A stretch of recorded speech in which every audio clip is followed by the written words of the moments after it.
From claims of healings and visions to the world's most inexplicable events, whether you're a believer or a skeptic, the truth is always worth the hunt. EWTN Radio presents The Miracle Hunter with Michael O'Neill. Welcome to the Miracle Hunter radio show on EWTN Radio. This is Michael O'Neill. I'm the Miracle Hunter.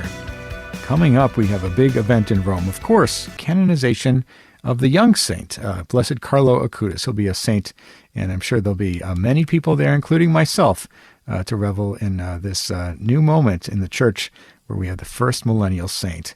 And we're so excited to devote the show today to Carlo Acutis, and some people may know I consider him my favorite new saint, or I guess you could say my patron saint, whether it's praying to him for my technology that doesn't work, or the building of my miraclehunter.com website, or anything else that focuses on miracles, my Eucharistic Miracles miniseries, for example. All these things I pray to Carlo for his intercession, because I have his focus on Eucharistic miracles and Marian apparitions and miracles and otherwise to evangelize. So I feel a connection to Carlo in that way. And on this week's show, we're going to be talking about Carlo Acutis in two interviews. Tim Moriarty, the director of the film Carlo Acutis Roadmap to Reality, that is out in theaters starting on April 27th. People can go to carloacutisfilm.com for more information. But talking to the director of that beautiful new film will be a lot of fun. We'll talk about how he portrayed the life of Carlo Acutis.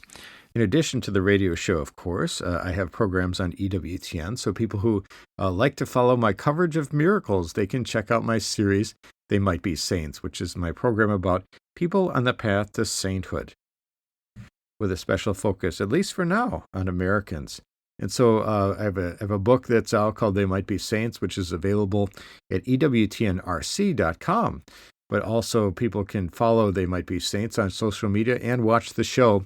You can even watch episodes on EWTN's on-demand service for free. They have all the shows posted there. But for people who want to watch on television, the new episode that's coming out on September 16th is They Might Be Saints, Rhoda Wise. So in Canton, Ohio, Rhoda was well known as a mystic with many spiritual gifts and healing miracles, and one of them was experienced by Rita Rizzo, the future Mother Angelica, the foundress of EWTN. So I'll be relating that remarkable story. And also you can check out my series on EWTN, Explore with the Miracle Hunter, traveling all around the world to the most famous places of miracles. And for those people who follow the show and have seen a lot of replays, this is exciting because we have brand new episodes coming out just now. And so every Saturday at now 5:30 p.m. Central Time, not 5 p.m., they've changed the time a little bit, but on September 13th at 5:30 p.m., the Buenos Aires episode will air. And so in Buenos Aires, I uncovered the story behind a modern Eucharistic miracle and the astonishing testament to the real presence, and investigated by the future Pope Francis. So check that one out, Explore with the Miracle Hunter, on Saturday, September 13th at 5:30 p.m. Eastern Time, or Central Time, excuse me. And again, this is a brand new episode, has never been aired before, so I encourage people to check this one out. Later in the show, we're going to be looking at the Might Be Saint of the Day. For today, we've got Blessed Maria Lopez de Rivera Martinez, who lived from 1560 to 1640 in Spain. The 365 Days with Mary project, where we look at the Marian devotion of the day, Our Lady of the Mount, from Banamumbai in India in the year 1570.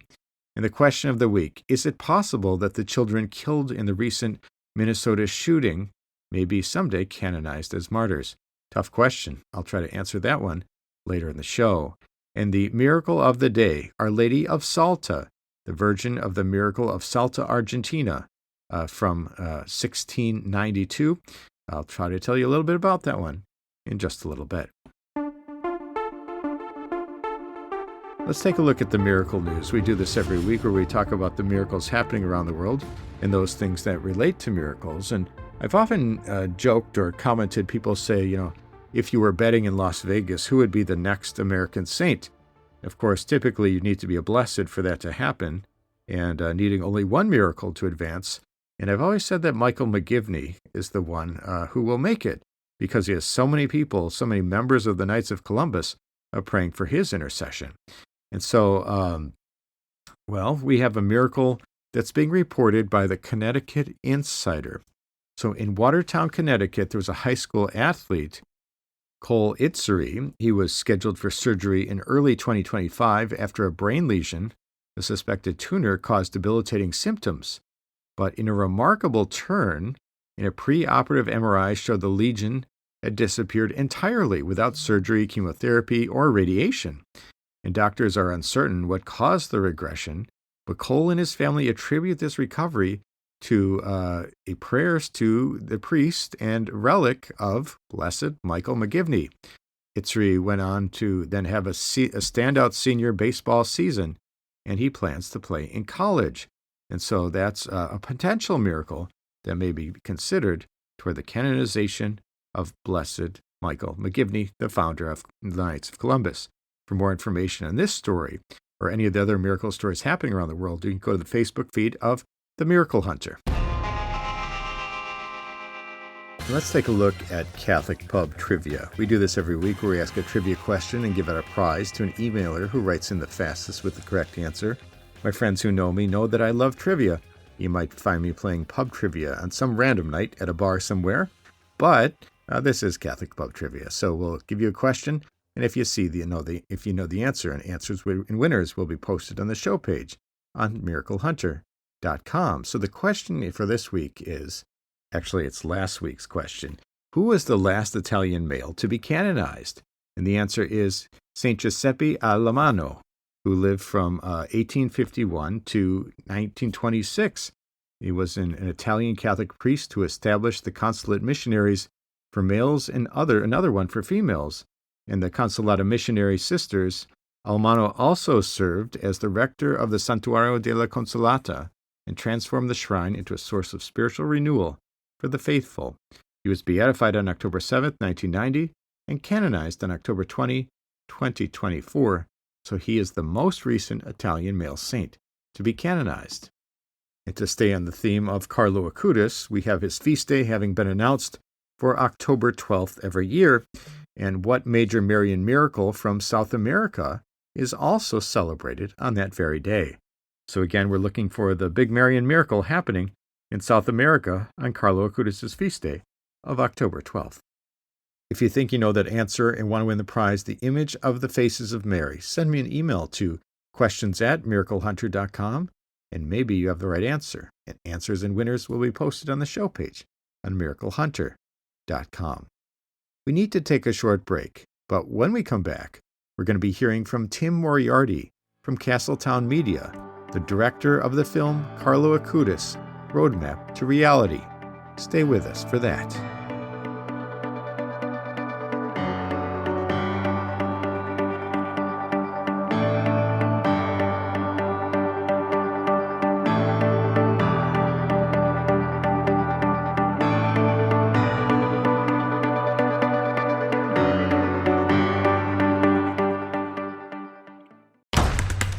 Now, back to the Miracle Hunter on EWTN. Here's Michael O'Neill.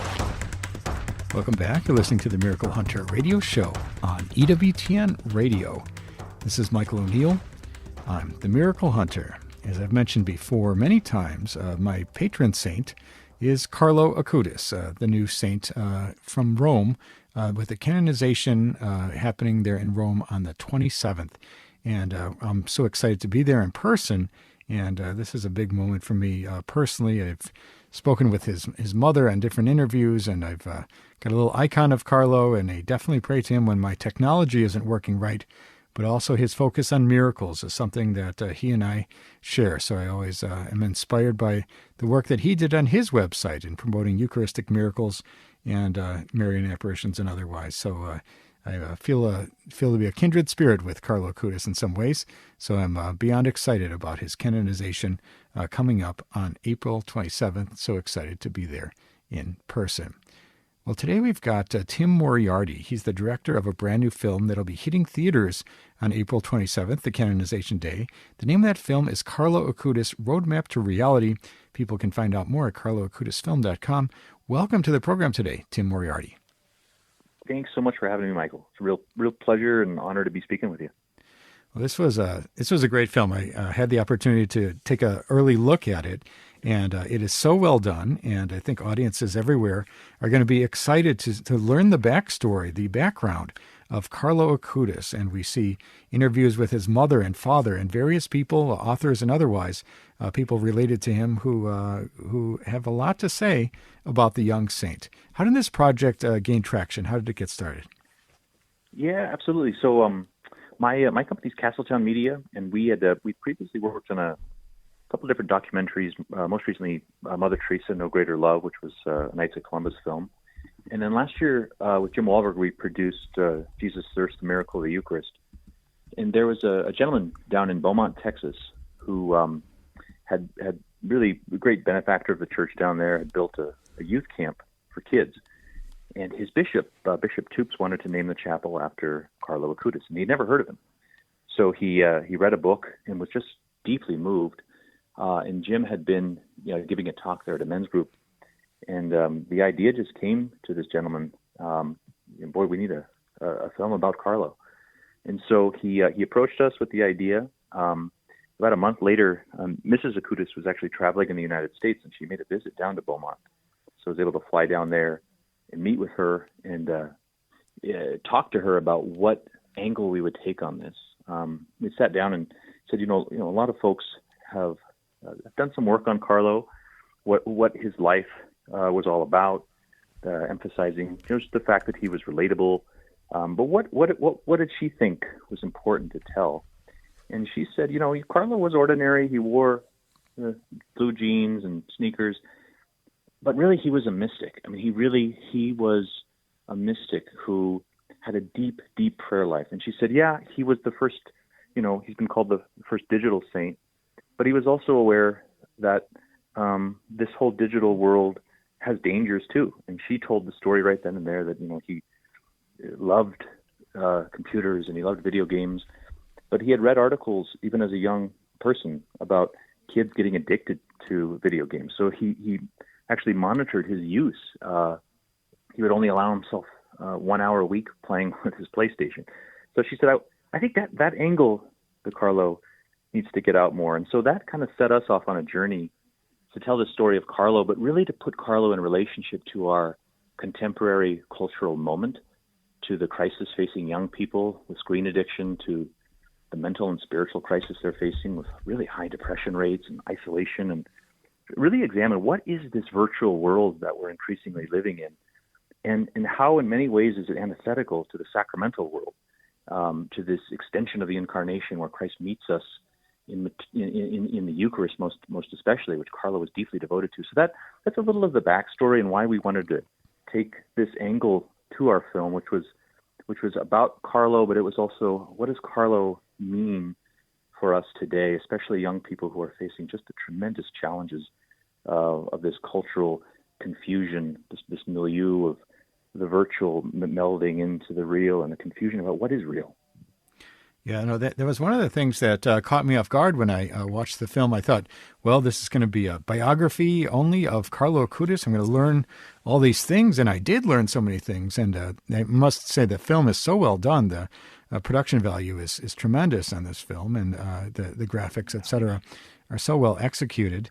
But I was surprised to see the interplay in the storylines between the Carlo Acutis background and also this how the digital age is affecting the youth. And I thought that was so interesting, the interplay between those two ideas. And would you just to restate it, was that his mother's idea to focus on that aspect? It was very much inspired by that conversation. Yeah, it was very much this sense of Carlo. There can be a naive way of looking at Carlo, and this is where she would say, "Well, he's on the internet. Isn't that great?" But it's more like, no, he was on the internet in a very specific way. He was on the internet. Chris Stefanik, who actually had a great line during the interview where he said he was online to get people offline. He was online to lead people back to real face-to-face encounters. He was online to get people back to the Eucharist. He used this incredible research he's done, Eucharistic miracles, to reawaken people to the reality of Christ's presence in the Eucharist. So it was very much inspired by by the conversation with Mrs. Acutis. It was also inspired by something that G.K. Chesterton wrote about. The saint is an anecdote to the ills of the age. That every age gets the saint that it needs. So that question of what does Carlo mean? What do we need today, especially young people? What do they need today? So that whole question of let's take a deep look at this. There was years ago, The Social Dilemma was a documentary that came out, and it was a kind of a sociological analysis of what is this, what's happening to people, social media. We wanted to sort of say, what is a theological look at this, and how do we rediscover really the sacramental worldview by seeing the ways in which the virtual world put humanity at threat. So there were really three elements to the film. One was the biography of Carlo, diving deep into that. One was this look at the rise of the technological worldview. And then we knew we needed to give flesh to it. We had these two elements, and they both felt rich. But we wanted to sort of show a real journey. We didn't want to just tell people stuff. We wanted to actually give them an experience. So there's a number of things in the film that were very providential. One was I reached out to Monsignor Shea's office at the University of Mary, and I got in touch with Jerome Richter, who is a vice president there, and was trying to organize this interview with Monsignor. And he said, this might be the Holy Spirit, but I'll tell you what, in 3 days, we're going to take 150 high school kids to Italy on pilgrimage. And the culmination of that pilgrimage is to visit Carlo's tomb. But here's the kicker. We're asking them to leave their phones at home. And so I called my co-director and I said, boy, can you drop everything and get to North Dakota like tomorrow? And so that then became the through line of the film, where we wanted to see this journey of young people. And we see them at the beginning of the film. They're on their screens 7-8 hours a day. And many are very honest about the faith not feeling very real to them. Many were raised Catholic. They just say, I don't know if I really believe this. And we wanted to see them kind of walk this journey to the depths of reality, the real glories of reality, by visiting the great sites in Rome, visiting Eucharistic miracle sites, learning about Carlo, weaving Carlo's story into their journey. And by the end, kind of just seeing how Carlo is inspiring this generation to rediscover what in many ways the virtual world is making us numb to, which is reality in its fullness, embodied reality. And sort of show how Carlo, as the first millennial saint, is a sign of great hope. So that's a little bit of the backstory. It did feel very providential, where we knew that we had something interesting to say, but in a documentary and in a film, you want to give people an experience. You don't want to just tell them what to think. You want to do more showing than telling, and that's why the third element, this tracking this pilgrimage, was so important, and felt very just grateful that sort of God gave that to us, really. Just when we were looking for something, and it was so clear that this is the story we needed to take. We're talking today with Tim Moriarty from Castletown Media, director of the new film Carlo Acutis, Roadmap to Reality. It's in theaters starting on April 27th, which is coincidentally or otherwise the canonization date for Carlo Acutis, and people can go to carloacutisfilm.com for more information. And Tim, when you went into this and you gathered those high school students and filmed them at the beginning, and some of their comments were, eye-opening, their lack of belief, their lack of interest, perhaps, their focus on the digital world, you might say. Did you, were you surprised to see the effect that visiting the tomb of Carlo and visiting these amazing places in Italy had on them? I would say yes and no. I mean, on the one hand,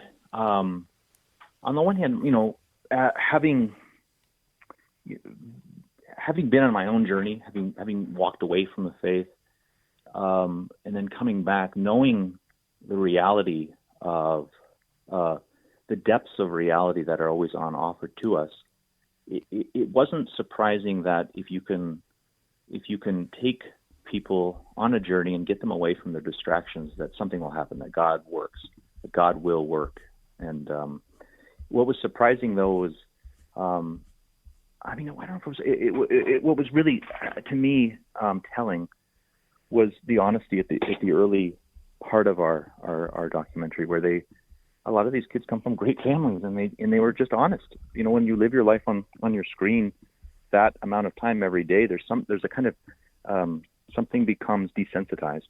And I think for me it was just a tremendous sign of hope, because there can be a lot of negative news, demographic, statistical news, people leaving the church, but then it's like when young people or people in general are able to really go on pilgrimage and experience the true richness of the faith, God really takes over. And so I think we didn't know what we were going to get when we went on that pilgrimage. In a way, we knew we needed to capture it, but that was one of the really, I think, huge blessings of it, is we didn't know which students, to really, whose journey to track. It was more a place of unknowing, but saying, okay, the Holy Spirit will sort of guide us in the filmmaking. And I have to give a lot of credit to my co-director, Christian Sertz, who really went on that journey with them and was able to discover the story really in real time with them.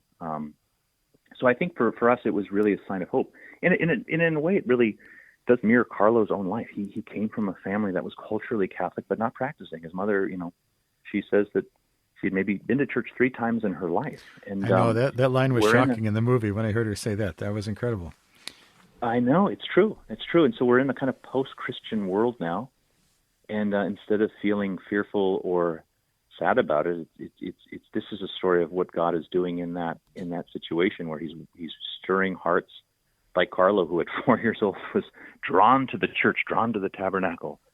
That to us was like, okay, let's take a look at this moment. There's so much negative news. There's so much darkness around us. There's so much out there, and we go into that in sort of the sections where we look at technology. There is something nefarious at play in this war of attention that's being inflicted on us.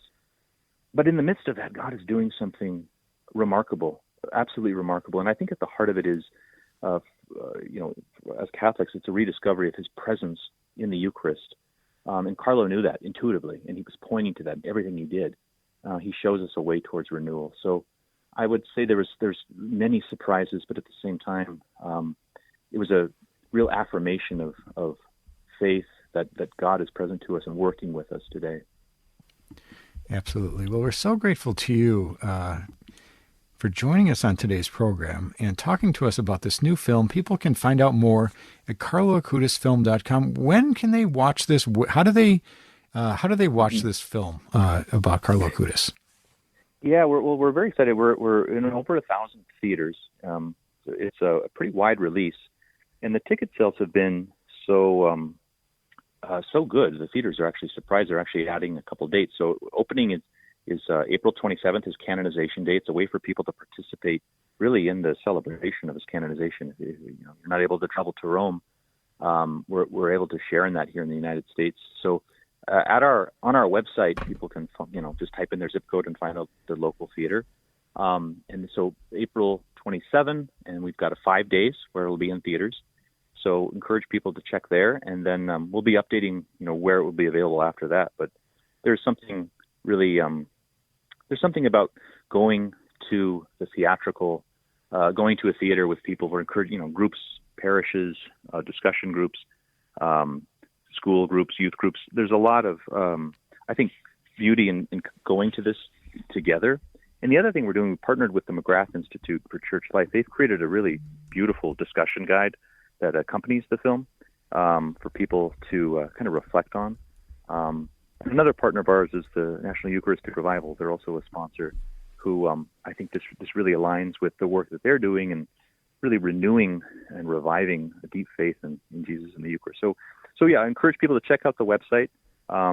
We really hope this is not just a film, but a kind of conversation starter in the church, a celebration of our first millennial saint, and kind of a deep reflection on what he means to us and for us, and what God is doing, what has done through this young man, and how do we take those lessons to heart. Absolutely. Well, thank you so much. Tim Moriarty from Castletown Media, director of the new film, Carlo Acutis, Roadmap to Reality, for joining us on today's program. Thank you. Thank you so much, Michael. God bless. God bless. That was Tim Moriarty talking to us about this great new film about Carlo Acutis. my favorite new saint, my patron saint. You're going to love this one. Go to carloacutisfilm.com for more information. Check it out in theaters starting April 27th. We need to take a short break.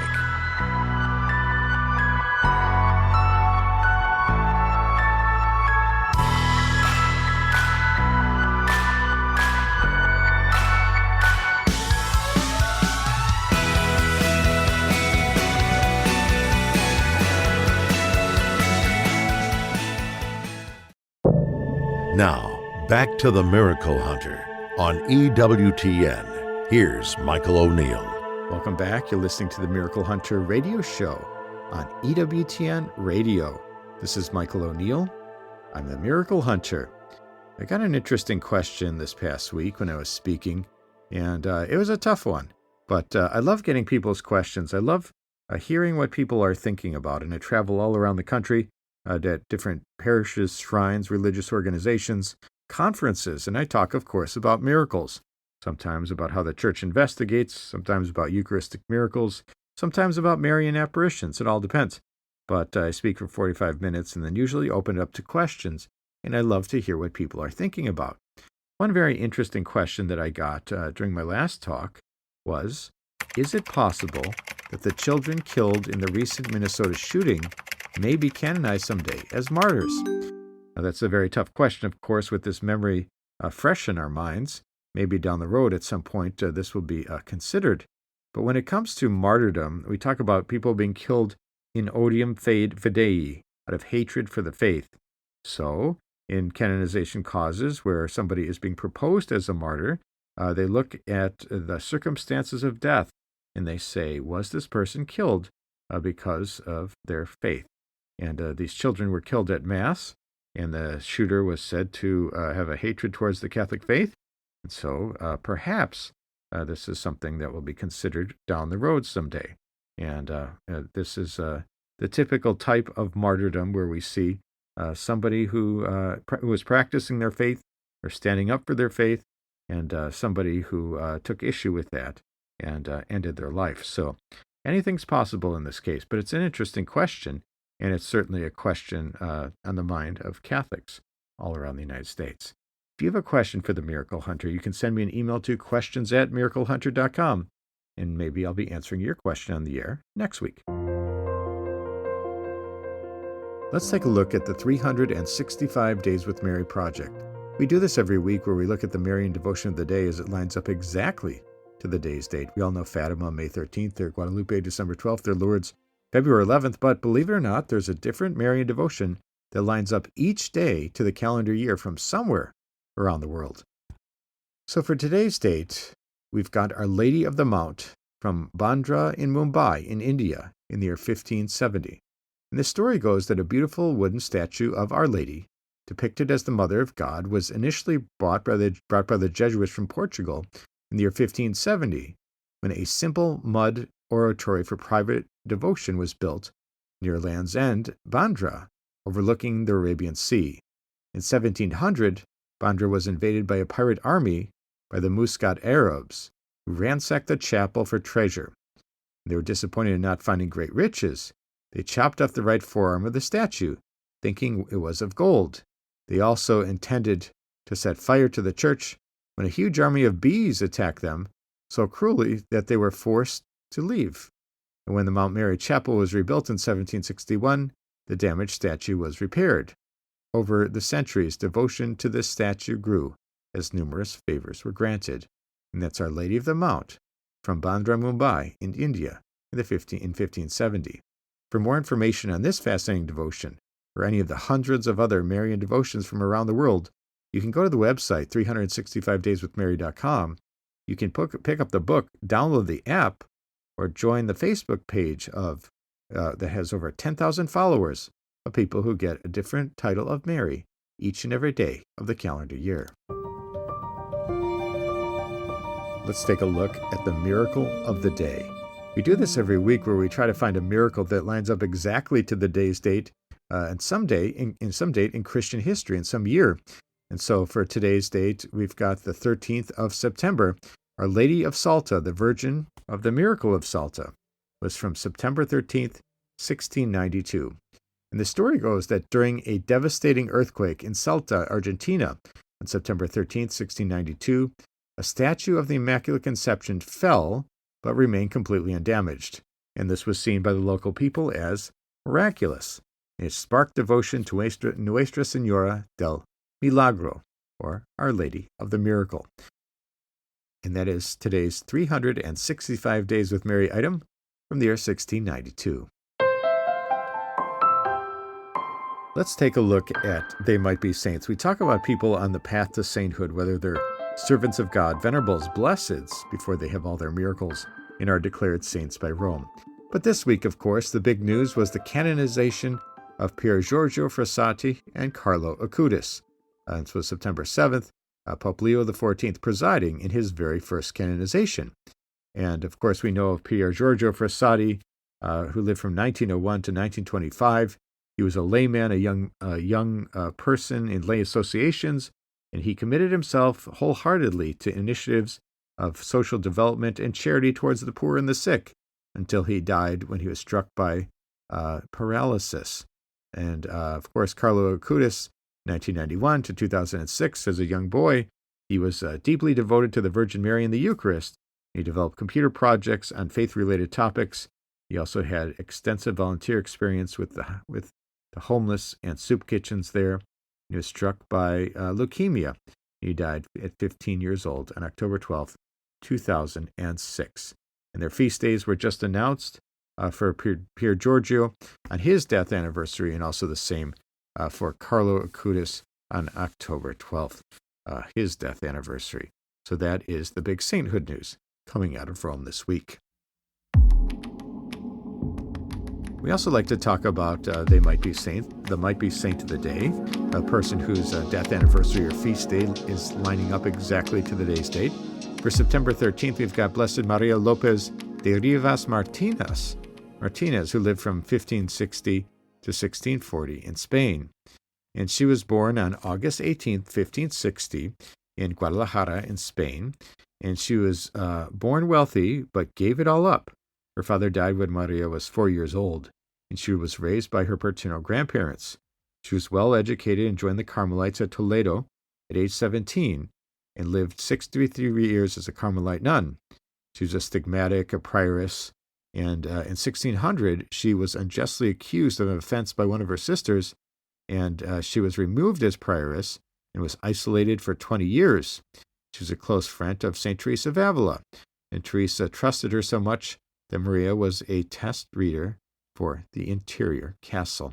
And she died on September 13th, 1640 in Toledo.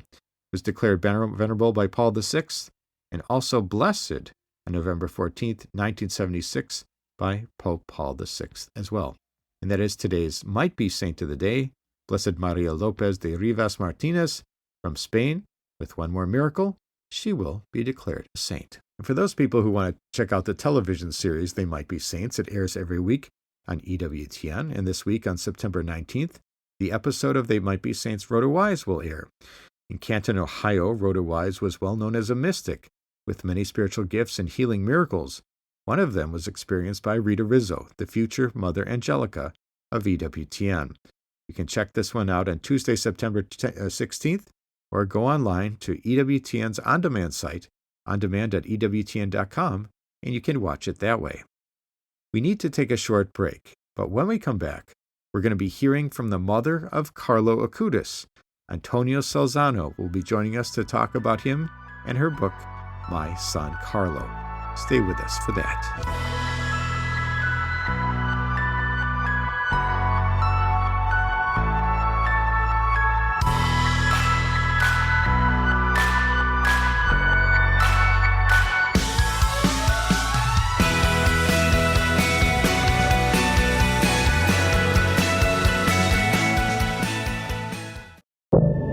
Now, back to the Miracle Hunter on EWTN. Here's Michael O'Neill. Welcome back. You're listening to the Miracle Hunter radio show on EWTN Radio. This is Michael O'Neill. I'm the Miracle Hunter.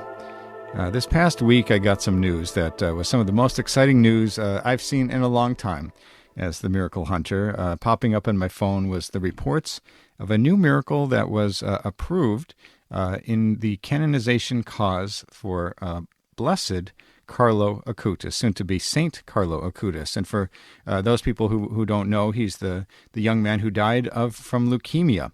But he had a great affinity for the Eucharist, of course. He had a great devotion to the Eucharist, and he developed that Eucharistic Miracles of the World exhibit that you might see in parishes all around the United States. And for me, I consider him to be my patron saint of MiracleHunter.com. For many years, I prayed to him every single day because he had a great interest in Marian apparitions and Eucharistic miracles, just like I do. And he was the builder of websites, just like me. So for me, he is my ultimate saint, and I've got an icon of him on my desk. I pray to him every single day. So truly, he is my patron saint, and to see that a second miracle has been found through his intercession that will lead to his canonization gave me great joy and almost brought me to tears. So I'm so excited today. We're going to be joined by a very special guest, and who better to tell the story of this young saint who progressed on the path to sainthood and converted many hearts, including hers. And that's Antonia Salzano, the mother of Carlo Acutis. We're so honored to be joined by you today, Antonio. Thank you for being on today's program. Good morning to everybody. Thank you for the invitation. Well, we're so excited to talk with you. And I think in the history of the canonizations of the Church, perhaps there are as many as 10,000 saints that have been recognized formally by the Church. It is a very rare thing for a mother to be given the news that their son will be canonized and to be given the opportunity to attend a canonization mass. It's incredibly rare. Most saints, it doesn't work that way. It takes hundreds of years, perhaps, for a saint to be recognized. But in your case, Antonia, you have seen your son with your own two eyes as you're alive, progressing along the path, and now he is a saint. Talk about how you learned of this news. Yes, of course, we were very happy about the news because we reached the goal, no? That in the canonization is the highest declaration of the Church, and of course, this allow us also, and all the devotees he has around the world. If they want to build churches, sanctuary, they can do now after the canonization. And for us, it was a sign of hope, a great sign of hope, because Carlo has a lot of devotees around the world that are following his spiritual example, and entitled prayers groups and schools and many chapels, oratories. So for them, they were very happy. We receive from all over the world congratulations, emails, all these things. But for me, it's a very important sign that God gives us, because through Carlo, that is a saint of nowadays, and he overpassed all the dangers we are all living. Sometimes some people are very depressed about the time. They speak about difficult situation around pornography, alcohol, drugs, all these dangers that threaten our young people. But Carlo overpassed all these things and was a winner against all the dangers, And in a certain way, he showed us that nevertheless, all the problems, all the dangers, it is possible also now, in the third millennium, to become a saint. Absolutely. It's such exciting news for our Catholic Church, and I think the Church has put a special focus on Carlo. They've wanted this canonization to move forward, and they've investigated the miracles, and we have this one that just came out recently that was approved by Rome. So I think that the Church itself and the faithful, especially young people, might see Carlo as a great intercessor. We've been talking today with Antonia Salzano, the mother of Carlo Acutis, soon to be a saint, and she's the author of the book, My Son Carlo Acutis Through the Eyes of His Mother, from Our Sunday Visitor. And I read something recently that I didn't know about you, Antonia, that you felt at some point to receive some sort of a sign from God. Perhaps it was a vision of St. Francis of Assisi or some sort of internal understanding of the future that would be held for your son moving along the path to sainthood and the influence you would have on the world. Talk a little bit about that sense that you had of that heaven was speaking to you in some way. Of course, we received during the life of Carlo many signs, but before, when he was in agony, that he was ill, I dreamt about St. Francis of Assisi, which is our one of our saints, favorite saints, and we have the house. We bought the house in Assisi because of St. Francis, and Carlo was ill. It seems that he had only a normal flu, a cold. Instead, behind that cold, it hid the leukemia, which is a silent illness. And once during these days, these last days of Carlo, he was still at home. I dreamed about St. Francis, who told me that Carlo would be very high in the church. I didn't understand this dream, and because it was a little bit strange, difficult for me to understand.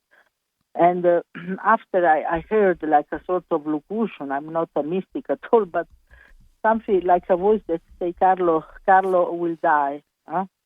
And I didn't understand this thing. And then after 3 days after, Carlo couldn't move. One morning woke up, couldn't move, and we have to take him to the hospital.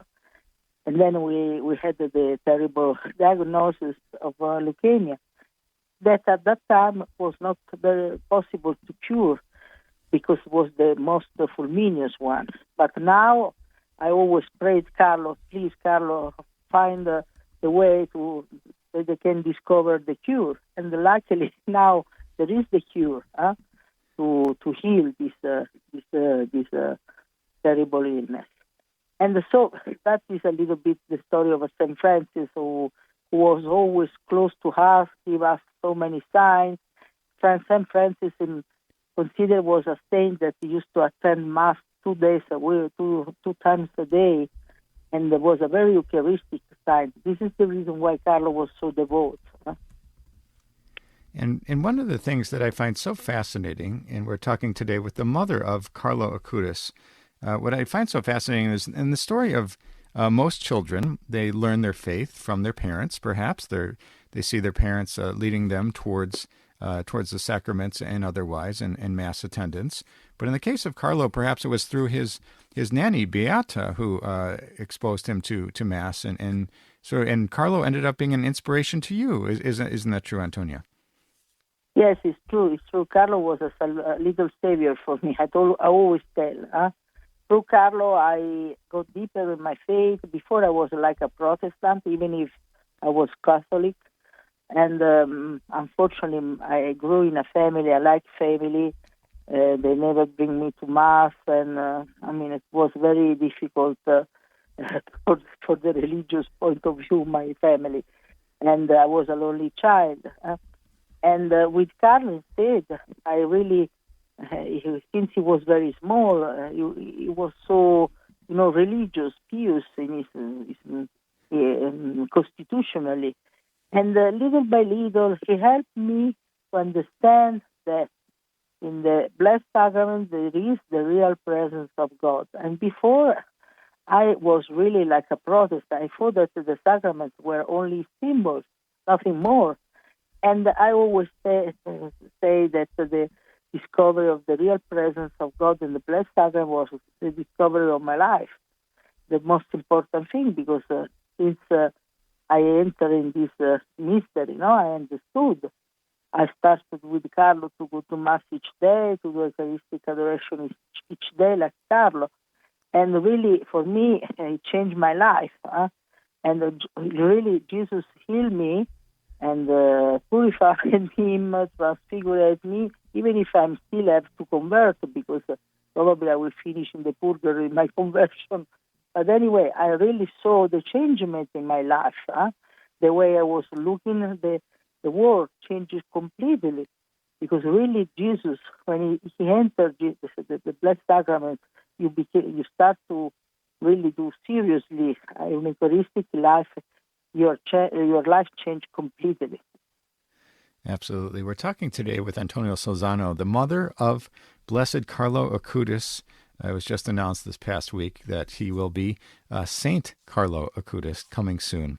And I think here in the United States, we have this Eucharistic revival. It's the national movement to reorient the faithful towards the Eucharist. And it's a 3-year process. There's going to be a big Congress coming up in July of this coming year, or of this current year. And Carlo Acutis has been the patron saint of that effort, and people have been focusing on him in relation to Eucharistic miracles especially. Talk a little bit about Carlo Acutis's, your son's interest in the miraculous, whether it's the apparitions of Mary or in the miracles of the Eucharist, and how that propelled his faith. Because Carlo taught the catechism for 5 years.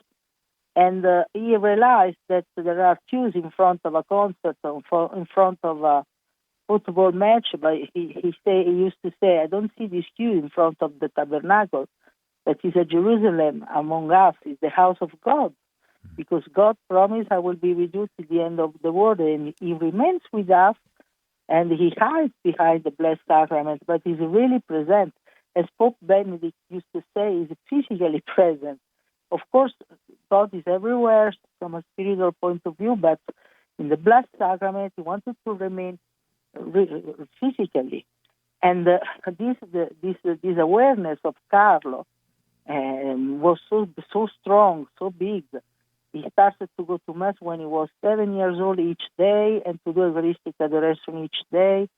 And really, for Carlo, the meeting of Jesus in the Holy Mass each day was the most important appointment. And Carlo used to say that the Eucharist is the highway to heaven, because really, when the secret of sainthood is to love God over all and our brother and sister like ourselves, like Jesus says, and through we know that Jesus is love, and when we receive the Eucharist, Jesus helps us to open the heart, to love God overall and our brother and sister always more, no? So he really transfigures us. So this is the reason why for Carlo the Eucharist was the highway to heaven. And the Virgin Mary, of course, is the Mother of God, was the first ideal tabernacle, because his womb was the first tabernacle in a certain way. And we have to imitate her, the way she was, the humility of the Virgin Mary. And she teaches us to, of course, we have to be like Mary, no? A sort of tabernacle for Jesus, because when we receive Jesus, we have to be, first of all, the house, the ideal house of Jesus, our heart. But especially we have to, at the school of Jesus, we have to learn, like Virgin Mary, to be humble, to understand that nothing, all the good things that are in the world is because of God, not because of us. And all the bad things come from ourselves. So it's important to understand that without Jesus we cannot do anything. And the apparition of the Virgin Mary, the one that the Church recognized through the century, there are many, many, and really are sign of hope. And the Virgin Mary recall us to the evangelic life, to do penance, to understand that it is possible, the eternal life exists, the paradise, the possibility of hell, purgatory. So she always is like a mother, a loving mother that wants to remind us the most important thing, that is the eternal life, because our motherhood is heaven, not this world. And so Carlo used to say the infinity is our motherhood, not the finitude of this world. Yeah, absolutely beautiful. We've been talking today with Antonia Salzano, the mother of Blessed Carlo Acutis, soon to be Saint Carlo. And Antonia, we're so grateful to you for you joining us in this program today. I am hopeful to see you in Rome for the canonization myself. I hope to be there, and we're all waiting for the date to be announced so that we can all get our plane tickets. We are waiting. In June we should know something, we hope. Wonderful. And so we should know the date. Well, I'm hopeful to see you there. And as I say, Carlo has been my patron saint for many years for my website, miraclehunter.com, and my work studying miracles. So I'm so excited from a personal point of view about this. And I know you as his mother, there's got to be nobody more excited than you about this. So congratulations on this great honor being bestowed on your son. And we pray for his intercession for Catholics around the world, including especially the young. Thank you so much for joining us on today's program. Thank you. Goodbye. Bye. And that's all the time we have for today's show. If you missed any of this episode or want to catch up on past episodes, you can go to EWTN.com/radio. Check out the audio archives or download the free EWTN app. I'd like to thank our guest today, Tim Moriarty from Castletown Media, talking about Carlo Acutis' Roadmap to Reality, and also Antonia Salzano, who joined to talk about her son's canonization, Carlo Acutis, and about her book, My Son Carlo Acutis Through the Eyes of His Mother. Check out my series, Explore with the Miracle Hunter, which airs every Saturday. But this Saturday, September 13th at 5:30 p.m., we have a brand new episode that's never been aired before, and that is Buenos Aires. So in Buenos Aires, I uncover the story behind a modern Eucharistic miracle, an astonishing testament to the real presence, investigated by the future Pope Francis. And I'd like to thank you today for joining me on Miracle Hunter, where from claims of healings and visions to the world's most inexplicable events, whether you're a believer or a skeptic, the truth is always worth the hunt. Talk to you next week.